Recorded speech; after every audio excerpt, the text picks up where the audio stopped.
ये चैनल सिर्फ मनोरंजन के लिए है, किसी भी तरह की अंधश्रद्धा को बढ़ावा नहीं देता।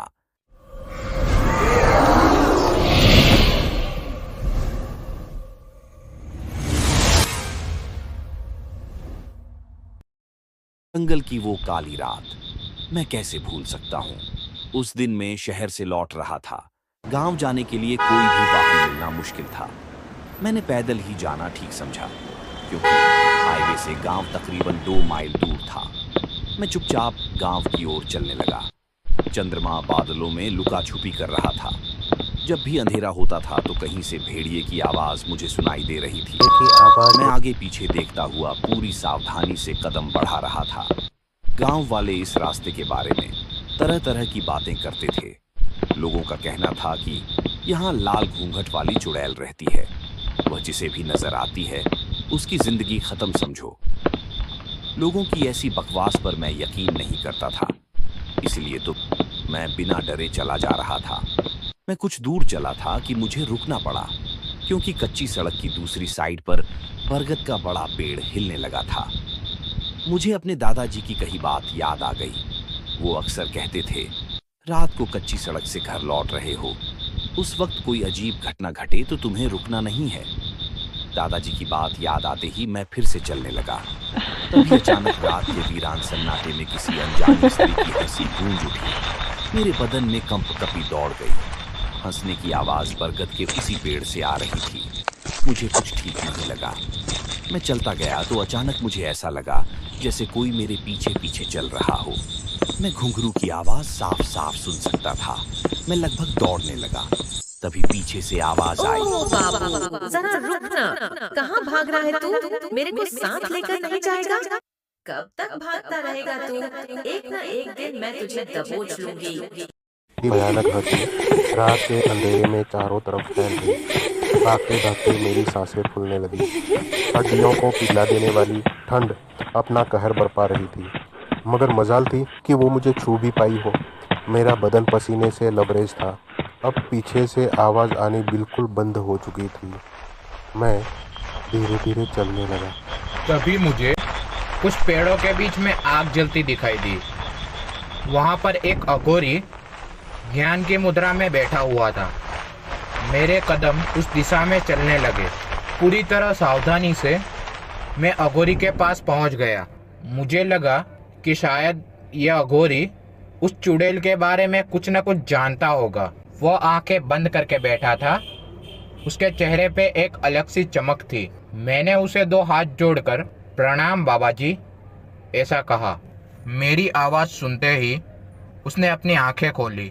फिर वो मुझे घूरते हुए बोल उठा, आज तक उस चुड़ैल से कोई बच नहीं पाया, तू भी नहीं बच पाएगा बेटे। इतना कहकर वो जोर जोर से हंसने लगा। मैंने देखा कि अघोरी अपने दोनों हाथों को जलती हुई आग में सेक रहा था। उसके चेहरे पर एक अजीब सी मुस्कान थी। बाबा, वो चुड़ैल कौन है और क्यों मेरे पीछे पड़ी है? उसके बारे में जानने से अच्छा है कि तू अपने जान की फिक्र कर। भाग जा यहाँ से। जितना जल्दी हो सकता है घर चला जा अपने। क्या आप मेरी मदद नहीं कर सकते? क्या आप मुझे उस चुड़ैल से बचा नहीं सकते? मेरा सवाल सुनकर वो मुझे अजीब नज़रों से देखने लगा। कुछ देर वो मुझे यूं ही घूरता रहा।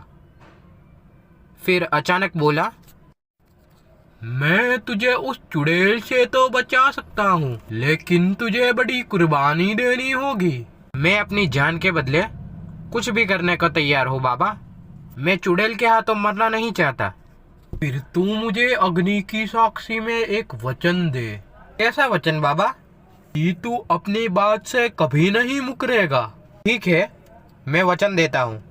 मैं आपकी हर आज्ञा का पालन करूँगा। अपना हाथ मुझे दो, अघोरी ने कहा। अघोरी ने बराबर आग के ऊपर अपना हाथ रखा था। मैंने बिना डरे अपने हाथ को उसके हाथ के ऊपर रख दिया। मैं इस बात से पूरी तरह हैरान था कि आग की तपिश मुझे कुछ भी नहीं कर पा रही थी। आज से वो चुड़ैल तुम्हारी गुलाम है। तुम उससे जो कुछ करवाना चाहते हो वो करवा सकते हो।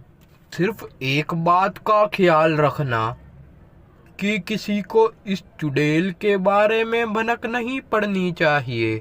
आप क्या कहना चाहते हो? चुड़ैल मेरी गुलाम कैसे हो गई? मैं कुछ समझा नहीं। जैसे ही तूने मुझे वचन दिया वो तेरी गुलाम हो गई। आज से वो तेरे साथ ही रहेगी। वह तुझे कभी निराश नहीं करेगी। बस तुझे एक ही बात का ख्याल रखना है कि किसी को भी मत बताना कि तेरे पास एक चुड़ैल है। और अगर गलती से मैंने किसी को बता दिया तो मैं तेरी जबान खींच लूंगी। मेरे हाथ पैर ठंडे पड़ गए थे। ठीक मेरे पीछे ही वो चुड़ैल खड़ी थी।